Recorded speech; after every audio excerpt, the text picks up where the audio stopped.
Alright, let's give me a test of a black powder rocket motor. 5 grams of propellant.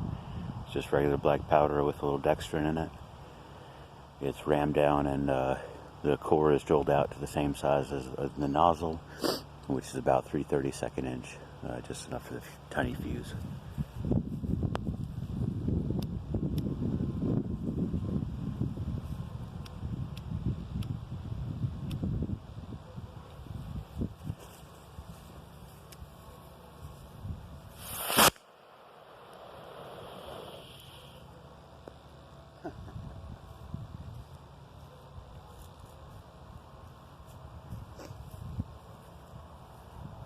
Alright, good thrust, but a little bit too much pressure there. It actually blew the end cap out. If it hadn't done that, it probably would have ruptured the casing. So I'll make the nozzle a little bit bigger next time, and we'll try it again.